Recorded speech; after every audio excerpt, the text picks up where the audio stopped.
Բարի երեկո սիրելի հեռուստադիտողներ, 5-րդ եթերում հարցազրույցն է։ Այսօր զրուցելու եմ Պոլիտիկ.am կայքի գլխավոր խմբագիր Բորիս Մուրազիի հետ։ Պարոն Մուրազի, շնորհակալ եմ ինձ հրավիրելու համար։ Ձեզ շնորհակալ հրավերի համար։ Պարոն Մուրազի, Նիկոլ Փաշինյանը հայտարարեց, որ թոշակները բարձրացնելու են 10,000 դրամով։ Հիշեցնենք, որ որոշ ժամանակ առաջ Նիկոլ Փաշինյանը հայտարարում էր, որ թոշակառուները պարզապես չեն իմանա, թե ինչպես ծախսել այդ 10,000 դրամը, հետևաբար այն բարձրացնելու կարիք չկա։ Ինչու հանկարծ մտքափոխվեց Նիկոլ Փաշինյանը։ Գիտեք, նախ սա առերևույթ կաշառք է թոշակառու ընտրողներին, եւ սա անթույլատրելի վարքագիծ է, բայց եկեք նկատենք, որ Նիկոլ Փաշինյանի այս վարքագիծը նորություն չէ, 2021 թվականի ընտրություններից առաջ էլ եղել է նման որոշում, եւ եթե անկեղծ ասեմ, վերլուծաբան ընկերներից հետ եթերից դուրս հաճախ խոսում ենք ընտրությունների ժամանակահատվածի վերաբերյալ, երբ կնշանակվեն ընտրություններ, արդյոք ամիսներ առաջ, արդյոք հավանական են արտահերթ ընտրություններ թե ոչ, իմ կողմից գլխավոր փաստարկն այն էր, որ արտահերթ ընտրություններ չեն նշмарվում, քանի որ թոշակների վերաբերյալ նման որոշում չկար, որովհետև ավանդույթը հուշում է, որ եթե մոտենում են ընտրությունները, Նիկոլ Փաշինյանի կառավարությունը որոշում է բարձրացնել թոշակները։ Սա առերևույթ ընտրակաշառք է, ուրիշ բացատրություն չունի, մյուս կողմից ինչու հիմա եւ ինչու հենց 10,000 դրամ, հա, քարոզչական առումով Նիկոլ Փաշինյան բավական լուրջ հարված էր ստացել այդ 10,000 դրամի վերաբերյալ իր հայտարարությամբ, թե ինչ պիտի անեն թոշակառուները, հարցումներ, որոնք փողոցում են արվել ոչ միայն մեր կողմից, այլ մեդիաների կողմից, դա ցույց էին տալիս եւ Փաշինյանը ըստ էության փորձելու է մեղմել այդ քարոզչական ռուսեն ասած պրավալա, տապալումը, որ ինքը ունեցել այդ հայտարարության վերաբերյալ, բայց պիտի տխրեցնեմ Փաշինյանին, սա իր տապալված կամ իր վարկանիշը նվազեցնող հայտարարություններից մեկն է ընդամենը, որը ինքը փորձում է այսպես ջրել։ Թե որքանով դա կստացվի, դա դեռ հարց է, սարուն կարծում ընդդիմությունը իր անելիքները խոսելիքը պետք է ունենա եւ քաղաքացիներին պիտի հասցնել նրան, որ այս մարդը, որը դժգոհում էր նախորդ իշխանության ժամանակ մինչև 18 թվականը, իբրև թե ընտրակաշառքի բաժանման մասով, հիմա քաղաքացիներին փորձում է ձայները գնել 10,000 դրամով։ Սա ուրիշ բան չի կարող նշանակել ընտրություններից առաջ, հա։ Մենք նաև ունեցել ենք հրապարակումներ, որ համայնքներ, որտեղ խոշորացված համայնքներ, որտեղ նախկինում մինչև այս պահը չկար անվճար երթուղի ուսանողների համար եւ չգիտես ինչու փետրվարից որոշեցին անվճար երթուղի ուսանողների համար մտցնել։ Սա ապօրինություն է, սա լկտիություն է, սա պետական բյուջեի հաշվին սեփական քաղաքական թիմի համար ձայներ մուրալու գործընթացը ինչը անթույլատրելի է։ Իսկ ինչ է կարծում, թոշակիների մասով արված ավելի վաղ արված իր հայտարարությունը շատ ավելի բացասական դիտվեց հանրության կողմից հատկապես պարգևավճարների ֆոնին 3.5 միլիարդի չափ։ Ոչ միայն, նախ ասեմ նախորդ հարցին նաև ավարտելով, հա, որևէ մեկը դեմ չի թոշակների բարձրացմանը։ Թոշակները այո պիտի բարձրացվեն, մեր թոշակառուները այո պիտի արժանապատիվ կյանք ունենալու հնարավորություն ունենան։ Եվ թոշակները միանշանակ պիտի բարձրացվեն եւ ոչ 10,000 դրամով, ավելի շատ պիտի բարձրացվեն։ Բայց երբ դու դա անում ես ընտրություններից 2 ամիս առաջ, դա չի կարող դիտարկվել ոչ ընտրակաշառք։ Սրա մասին էր խոսքը, ոչ թե որ թոշակները բարձրացում է վատ է, թոշակները էլ ավելի պիտի բարձրացվի։ Ես կարծում եմ ընդդիմության կողմից նման առաջարկներ կհնչեն, հիմնավորված առաջարկներ, հա, թոշակները բարձրացնելու։ Խոսքը ուղղակի այս զուտ ընտրական process-ից առաջ, 2 ամիս առաջ նման քայլի գնալն է։ Այո, կարող է եւ վստահ եմ կապված է նաեւ այդ իր հայտարարության հետ եւ նաեւ իրենց ստացած պարգևավճարների հետ այս հանրային process-ները, դժգոհությունը, որովհետեւ մարդիկ չեն հասկանում, թե սրանք ինչու են միլիոնավոր դրամների պարգևավճարներ ստանում։ Որևէ բացատրություն չկա։ Եթե վերցնում ենք մենք քաղաքացիական պայմանագրի 2021 թվականի նախընտրական ծրագիրը, մի կողմ թողնենք, որ շատ մարդիկ եթե չեն ուզում քաղաքական հարցերի շուրջ խոսեն, ասենք աշխարհաքաղաքականներ բան, Արցախի հարցը մի կողմ թողնենք։ Չնայած դա իրենց գլխավոր տապալումն է եւ հենց միայն սրա համար իրենց ուղղակի պիտի կառավարության շենքից դուրս շպրտել օրինական ճանապարհներով։ Վերցնենք մյուս կետերը, սոցիալական, տնտեսական, որևէ խոստում չի իրականացվել։ Այս մարդիկ տապալել են իրենց նախընտրական ծրագիրը, որը հետո դարձել է կառավարության ծրագիր, հա։ Հիմա եթե իրենք տապալել են իրենց աշխատանքը, ինչի համար են պարգևատրվում։ Ես լսեցի օրս ձեր եթերում, կարծում ձեր հենց հարցերին էր պատասխանում երկրորդ նախագահ Ռոբերտ Քոչարյանի գրասենյակի ղեկավարը Բագրատ Միկոյան շատ կարևոր դիտարկում արեց, որ նախարարների պարգևավճարները աշխատավարձերը պիտի բարձրանան, եթե նախարարը դիցուք ստանում է իր աշխատավարձի կրկնապատիկ պարգևավճարը այդ ամիս, ապա թոշակառու նպաստառուն պիտի կրկնապատիկ ավել թոշակ ու նպաստ ստանա, որովհետև հակառակ բարձրացումը հիմնավորումը ո՞րն է, որ մարդկանց կյանքը եթե չի լավացել։ Ինչի համար ես դու պարգևավճար ստանում։ Սա քաղաքացիները իհարկե դժգոհությամբ ընդունեցին եւ ճիշտ արեցին։ Եվ դա էլի ցույց տվեց, որ սրանք օլիգարխիկ իշխանություններ են, պետական միջոցները օգտագործում են իրենց գրպանները լցնելու համար, հնարավորինս շատ, հնարավորինս մեծ ծավալի եւ քաղաքացիների համար սա չի կարող ընդունել լինել, որովհետեւ մարդիկ հասկանում են, չէ, դա մեր հարկերից է գնում։ Դուք ասում եք օլիգարխիկ, իրենք օլիգարխիկ այդ օլիգարխ տերմինը կամ բնորոշումը փորձում են կպցնել ընդդիմադիր գործիչներին ու բոլորին տանել դեպի ռուսական կողմը։ Օրինակ ընդդիմությանը այդ պիտակն են, հա, կպցրել։ Ես չեմ ուզում իրանց պիտակ դինա, որովհետեւ Նիկոլ Փաշինյանը վաղը կարող է հայտարարել, որ ինքը հրաշալի բալետի պարուհի է, հա, բայց իր ֆիզիկական տվյալները հուշում են, որ առնվազն ինքը բալետի հետ կապ չունի, եթե բեմի բանվորչի կամ կուլիսի հետևում այդ բան պարանը քաշող չի, որ կուլիսները բացվեն, հա, օլիգարխիկ ասված ում նկատի ունեն։ Ասենք, եթե Գագիկ Ծառուկյանին նկատի ունեն, Նիկոլ Փաշինյանը 18 թվականին հայտարարել, որ այդ մարդը օլիգարխ չի, խոշոր սեփականատեր է։ Եթե Սամվել Կարապետյանին նկատի ունեն, Սամվել Կարապետյանը իր կապիտալը աշխատել է դրսում, իշխանական որևէ լծակ չի ունեցել այդ կապիտալը կուտակելու ընթացքում։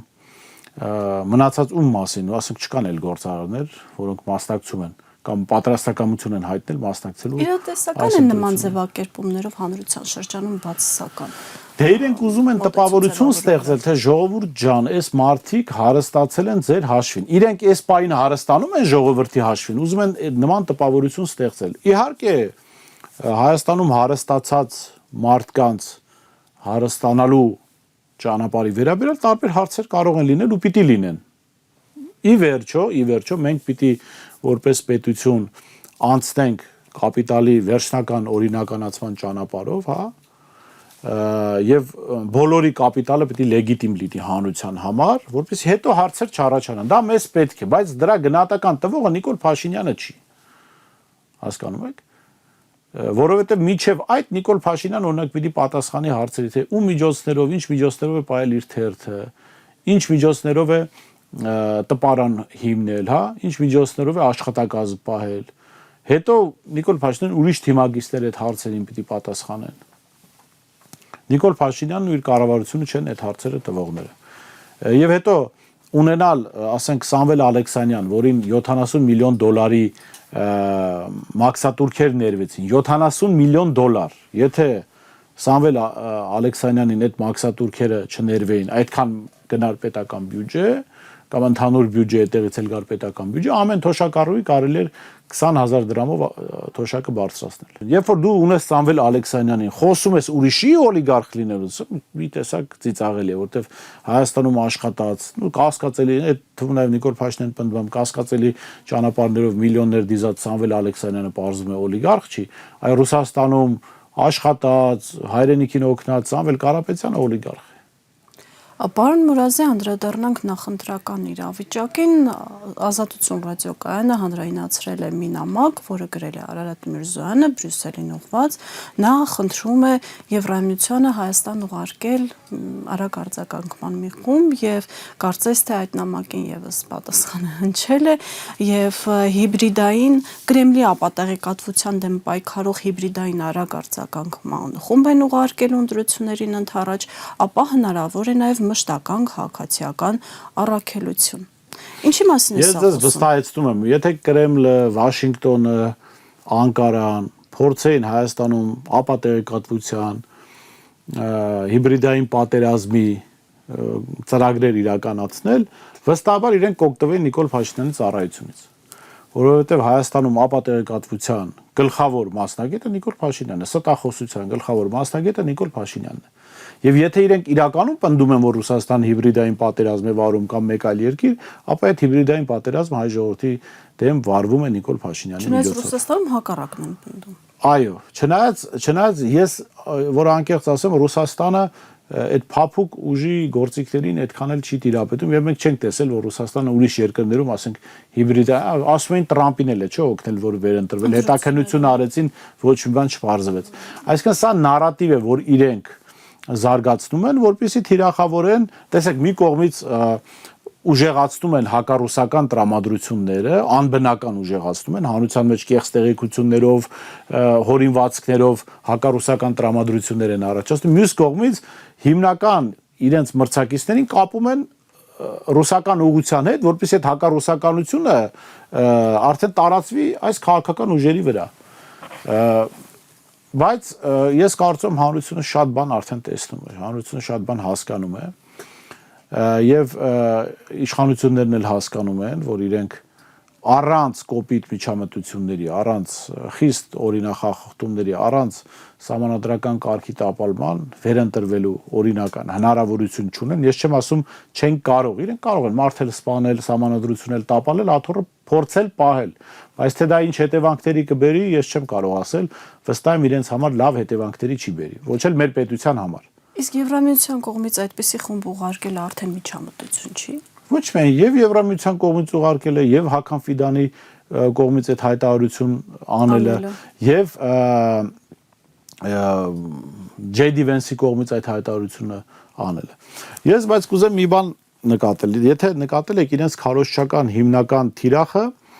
երկրորդ նախագահ Ռոբերտ Քոչարյանն է, չնայած նրան, որ փորձում են ստեղծել տպավորություն, որ ընդդիմությունում այլ ուժ կա, որը ավելի շատ ձայներ ունի։ Եթե անգամ այդպես է, տրամաբանական է, թե ինչու են իրենք, հա, եւ Եվրամիության ֆինանսավորման բեստեղ գործողները եւ Ամերիկայի ֆինանսավորման բեստեղ գործողները թիրախավորում հիմնականում Ռոբերտ Քոչարյանին, որովհետեւ այդտեղ կա պարզ մի բացատրություն։ Իրենք հասկանում են, որ քաղաքական այս process-ները, այս փակ շղթան կարող է կոտրել կամ կտրել միայն Ռոբերտ Քոչարյանը։ Ուստի պիտի թույլ չտան դա։ Ամենևին չնսեմացնելով ընդդիմադիր մյուս ուժերին, բայց քաղաքական փորձառության եւ մյուս առումներով այդ խնդիրը կարող է լուծել Ռոբերտ Քոչարյանը։ Դրա համար բոլորին կապում են իրար, բոլորին կապում են ռուսներին, ռուսերին էլ կապում են Ռոբերտ Քոչարյանին եւ հիմնական թիրախ են դարձնում Ռոբերտ Քոչարյանին։ Բայց ես կարծում եմ, ինչպես արդեն ասացի, սա իրենց մոտ չի ստացվելու հասարակությանը խաբել, մոլորեցնել եւ այս իրենց ջղաձգումները դրա մասին են խոսում։ Նույն Մամուլը այսօրին գրեց, չէ՞ որ 19000 արցախցիների չեն գրանցում ընտրությունների սպասվելիք ընտրություններով պայմանավորված։ Սա որ իշխանությունը կարող է անել։ Վախենում են, որ արցախցիները իրենց չեն քվեարկի։ Ոչ թե վախենում են, հաստատ գիտեն, որ չեն քվեարկի, բայց եթե անգամ իրենք գիտեն, որ արցախցիները իրենց չեն քվեարկի, 19000 ձայնը ենթադրենք 100%-ով իրենց դեմ են քվեարկել։ Եթե իրանք վստահ լինեն այն հայտարարություններին, որ անում են, որ իբրև թե իրենք 50+ ունեն, 60% ձայն ունեն, այդ 19000-ը ոչ մի էական տոկոս չի փոխում։ Այսինքն իրենց վիճակը այնքան ծանր է, ի վերջո 19000-ի այնպես չի, 100%-ը գնալու է ընտրության։ Ասենք սովորաբար 50, լավագույն դեպքում 55%-ը կարող է գնալ, չէ՞։ Խոսքը, այսինքն 8-9000 մարդու մասին է։ Եվ ԿՊ-ն պայքարում է այդ մարդկանց քվեն իր դեմ շուտագործվելու համար։ Այսինքն ինքը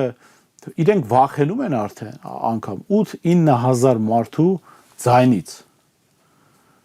Սա ցույց է տալիս, թե ինչքան ծանր է իրենց վիճակը։ Սրանք ցուցիչներ են, որ շատ ուղիղ չեն, ասենք հրապարակային ասված չեն, բայց այդ գործողությունները շատ կարևոր բաներ են ցույց տալիս։ Մի իշխանություն, որը հայտարարում է, որ ինքը 60% կամ 50+ աջակցություն ունի, 8000 ձայնից վախենում է, չէ՞, չի վախենում, չէ՞։ Ես չգիտեմ քաղաքական ուժ, որը վստահ է, որ ինքը 50+ ստանալու է, այո, կուզի, որ 8000 ձայն ստանա ավել, բայց ուժ, որը կարծում է, որ ինքը 50% ունի ու վախենում է, որ 8000 ձայն կարող է պակաս ստանալ, այդ նշանակում է այդ ուժը 50% չունի։ Եվ այդ ուժը իր պարտությունը կապված անգամ մի քանի հազարի մասնակցությունից։ Նախարար Գևորգ Պապոյանը ընտրողներին որոշել է համոզել ընտրել իրենց հետևյալ ձևակերպմամբ. եթե հունիսի 7-ին չընտրվի ԿՊ-ն, չենք ունենա թրիփ, չենք ունենա խաղաղություն։ Որքանով է համոզիչ այս Ես միջև այդ պնդումներին պատասխանելը fake հանրապետական Գևորգ Պապոյանին խորհուրդ կտամ գնալ բացել մաթեմատիկայի դասագիրքը, ընդ որում առաջին երկրորդ դասարանի եւ սովորել, որ 5 անգամ 520 չի անում 1100։ Հենց դա սովորեց, արդեն կարող է տրիպից էլ խոսել, մնացածից էլ խոսել, այսինքն մարդ տարական բաներ չգիտի, ինքը պնդում է թե տրիպը ոնց պետք է լինի, խաղաղությունը, ինքը ինչ կապ ունի խաղաղությանը։ Ես վստահ եմ իշխանությունը որ փոխվի, երբ փոխվի։ Գևորգ Պապոյանը ասել է, որ ինքը արդեն fake ԿՊ-ական ասել է, ստիպել այն ժամանակ ոնց էր ասում, իրեն ստիպել են, որ ինքը հանրապետական է մտել ճուզելով։ Հիմա էլ կասի Նիկոլ Փաշինյանը զենքը դրել էր գլխիս, մտել եմ ԿՊ։ Այսինքն անլուրջ մարդ է, սրա հայտարարությունները քննարկել, ինչ-որ վերլուծություններ անել, կարծում անիմաստ է, ես իրեն խորհուրդ եմ տալի անպայման գնալ բացել մաթեմատիկայի դասագիրքը։ Իմ տղան որ մանկապարտեզա գրում, այդ թիվը ճիշտ հաշվեց, բայց իմ տղան նախարար չի։ Իսկ նման բնդումները հանրության մոտ որքանով են արժանահավատ։ Իրենք ուզում են ստեղծել տպավորություն, որ իրենք խաղաղության բաներն են։ Մոնետիկներ։ Այո, որ խաղաղությունը իրենց հետ է կապված։ Սա ես մի սիրելի պերսոնաժ ունեմ, հին երևանցիները, ես իրենցից եմ լսել, հա։ Դա երբ որ Նիկոլ Փաշինյանն ու ԿՊ-ականները խոսում են խաղաղությունից, դա ոնց որ Երևանյան այդ հայտնի պերսոնաժ ջունգլի անոն խոսի, ասենք բարոյականությունից, ասի այ որ ես լինեմ կանանց եւ տղամարդկանց բարոյականության պատասխանատուն, մենք ավելի բարոյական կլինենք, բայց եթե դու ավելի բարոյական լինեիր, քո անունը ջունգլի անո չէր լինի, իսկ եթե դուք խաղաղության հետ կապ ունենայիք, ԿՊ-ում չէիք լինի։ 3-4 պատերազմ բերած, այդ պատերազմի հետևանքով հազարավոր զոհեր բերած, տարածքներ կորցրած, հա, ինքնիշխան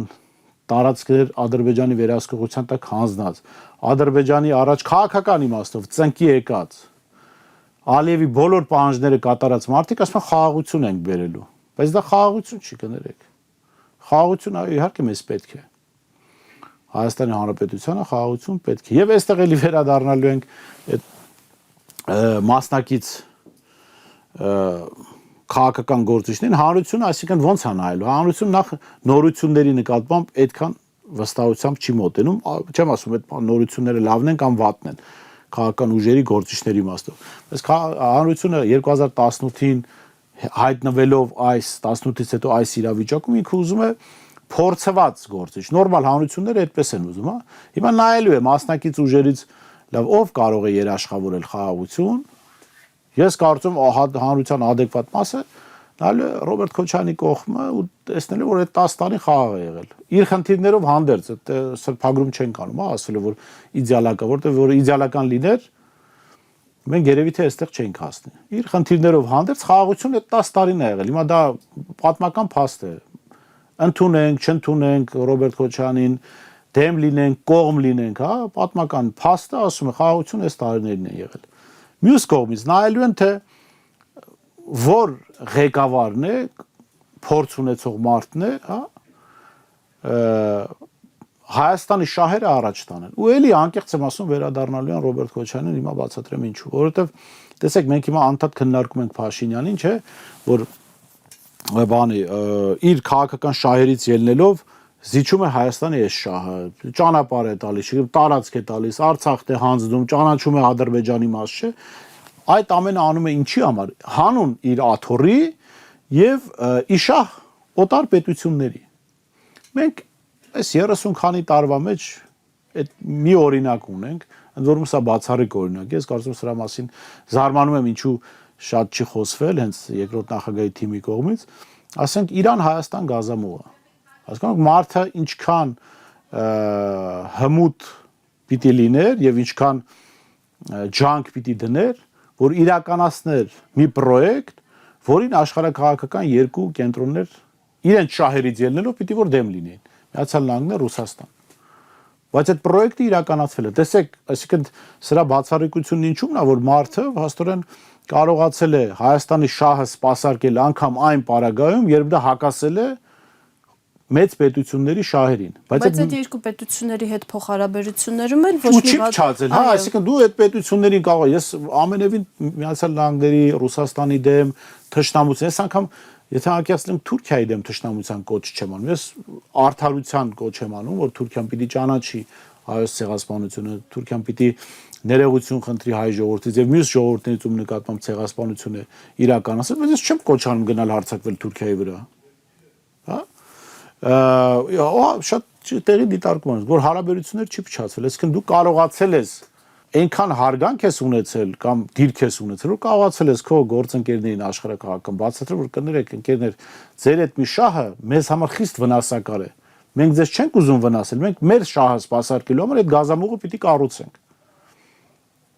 Հիմա կա մի դեպք նախորդ ղեկավարներից ուրիշ դեպք եւ այս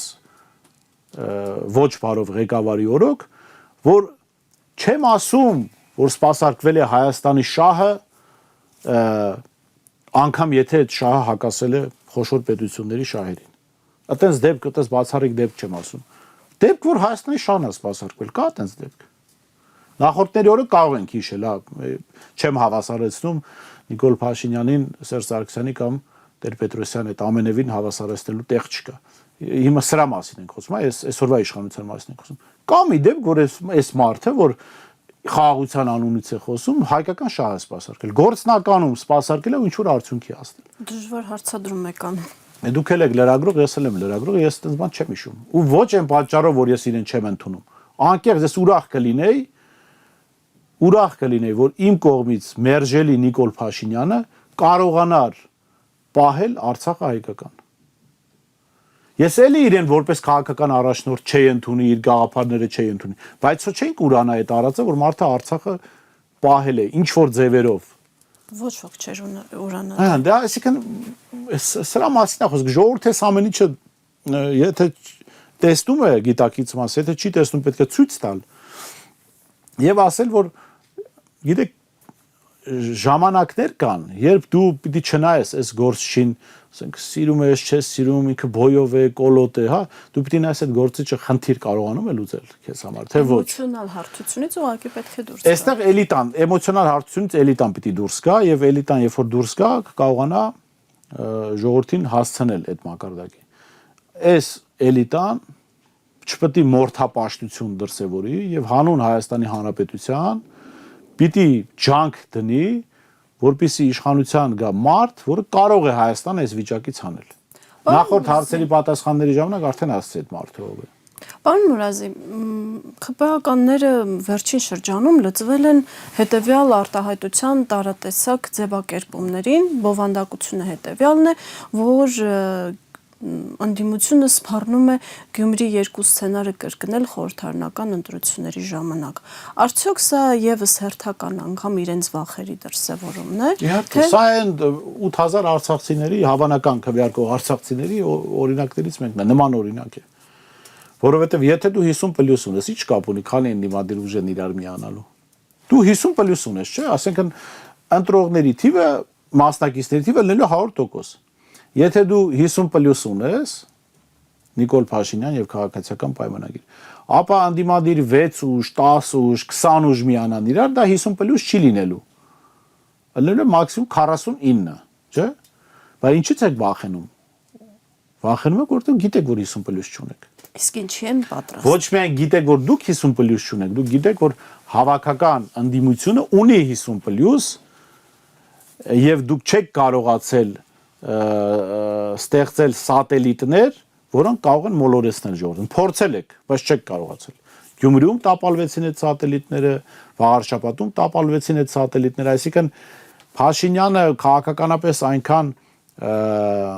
զրոյացված է, որովհետև ցանկացած իշխանություն կարող է, ձեզ ասեմ, սատելիտ աճացնել, ցանկացած իշխանություն, բայց սրանք այնքան ապաշնորհ ու ընկած են, սատելիտ էլ չկարողացան աճեցնել։ իրենք հազիվ իրենց տոկոսներն են փորձելու պահել, ինչ սատելիտի մասին է խոսքը։ Դրա համար հիմա եկել է այս խոսակցությունը, որ անդիմությունը ուզում է միավորվի, եղբայր դուք եթե 50+ ունեք, ինչ կապ ունի, անդիմադիր քանի ուժ է ուզում միավորվել։ Ձեզ ինչ։ Դուք պետք է հանգիստ լինեք, որտեղ 50+ ունեք, որտեղ չունեք 50+։ Սա ժողովուրդը պետք է իմանա, որ այս մարդիկ չունեն 50+։ Եվ ձեզ ասեմ, Հայաստանի այս պահին լավագույն շահից եւ այս համանadrության բարագում լավագույն շահից է բխում, որ լինի հենց կոալիցիոն կառավարություն, անկախ նրանից ով կլինի վարչապետը, ես իմ դիտարկումներն ասեցի, լինի կոալիցիոն կառավարություն, որտեղ այս համանadrությունը իր էությամբ դիկտատոր ծնող համանadrություն է։ Մենք պիտի կոնսենսուսային իրավիճակ ունենանք, միջև այս համանadrության փոփոխությունը, որպեսզի նոր, այսպես բռնաճնշումների ալիք, նոր այսպես անկախ անձից ով էլ որ հայտնվի իշխանության, ինքը կարող է ինչ որ պահի այս համանadrության գերին դառնալ։ Եթե բացարձակ իշխանություն ունենա։ Եվ Հայաստանի այս պահի լավագույն շահը թելադրում է, որ լինի հենց կոալիցիոն կառավարություն։ Իրենք չեն ուզում, որ Հայաստանը այդ շահը սպասարկվի։ Պարոն Մուրազի, անդրադառնանք Արարատ Միրզոյանի մեկ այլ հայտարարության, նա ևս մեկ անգամ անդրադարձել է ատոմային էներգիայի շահագործման հիմնախնդիրներին, նշելով, որ ներկայիս ԱԵԿ-ի գործունեությունը երկարացվել է մինչև 2036 թվական եւ զուգահեռ իրենք դիտարկում են մոդուլային ատոմական կառուցելու հարցը, այս պահին փորձում են հասկանալ, թե որ երկրի հետ կարող են համագործակցել, սակագներ եւ այլ դրա հետ փոխկապակցված այլ հարցեր։ Մենք հիշում ենք նաև ուրեմն հայտարարությունը այն մասով, որ Վենսի հանդիպման ժամանակ այո, կարծես թե ինչ-որ հուշագիր ստորագրվեց, որ Հայաստանը կկարողանա ԱՄՆ-ից ներկրել նաև, այո, կամ տեխնոլոգիաներ, այո, ներմուծել 5 միլիարդ դոլարի չափով եւ այլն, եւ այն կարծես թե սխալ բովանդակությամբ մատուցեցին հանրությանը։ Ամեն դեպքում այս մոդուլային ատոմականն ինչի մասին են, որում այն դեպքում, երբ որ ԱՄՆ-ում փորձարկում է եղել, որը կիսատ է մնացել, փակել են անհաջող հետևանքների։ Տեսեք, ես շատ խորը մասնագիտական չեմ մտնի, որտեվ միջուկային ոլորտի մասնագետ չեմ, բայց խոսել եմ մասնագետների հետ, էներգետիկ ոլորտի մասնագետների հետ եւ իրենց խորհուրդը որոշ թվեր մոտս ֆիքսել են, որոնք արժի բարձրացնել։ Նախ միջև այդ թվերին անդրադառնալ պետք է ասել, ես խորհուրդ եմ տալի Նիկոլ Փաշինյանին այս մոդուլային ատոմակայանը տեղակայել Վանաձորի ինքնաթիռների արտադրող գործարանի եւ ակադեմիական քաղաքի արանքում, դե միտեղ։ Լավ կլինի այն լվացքի մեքենայի գործարանից մի քիչ աճ պահեն, որ անվտանգ լինի, էլի։ Այս մարդիկ, որոնք այս 8 տարի է տարբեր գործարաններ բացել են, այդպես էլ այդ գործարանները չեն աշխատել, անգամ խոսք տվեցին մի ծրագիր, որը պապուասներն են անգամ իրականացնում, ասենք կոկորդիլոսաբուծարան խոսք տվեցին, դա էլ չկարողացան, չէ՞ անել։ Հայտնի կոկորդիլոսագետ, այսինքն կա մի ծրագիր, որ այս մարդիկ կյանքի են կոչել, որ մենք կարծենք, թե սրանք ատոմակայան էլ կարող են կառուցել։ Ի վերջո միջուկային ոլորտը,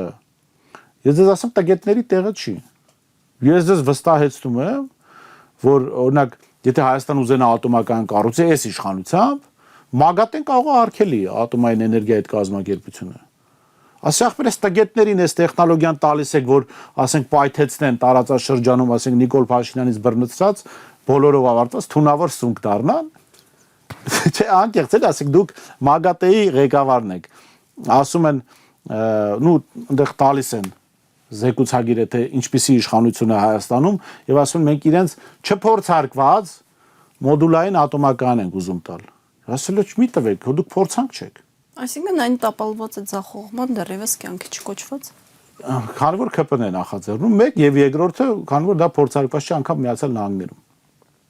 Եթե դա այդքան լավ ծրագիր է, թող Միացյալ Նահանգները ահռելի տարածքներ ունեն, իրենց տարածքների վրա փորձեն, 10 տարի կտեսնենք, որովհետեւ մեկը չի ասում, մենք դեմ ենք Միացյալ Նահանգների տեխնոլոգիաներին, չէ, այդպեսի բան չկա։ Մենք չունենք այդ տեխնոլոգիաները, մենք պիտի բերենք այդ տեխնոլոգիաները որևէ երկրից։ Առաջինը փորձարկված լինելը, թող իրենց երկրի, իրենց ժողովրդի վրա փորձարկեն, կտեսնենք։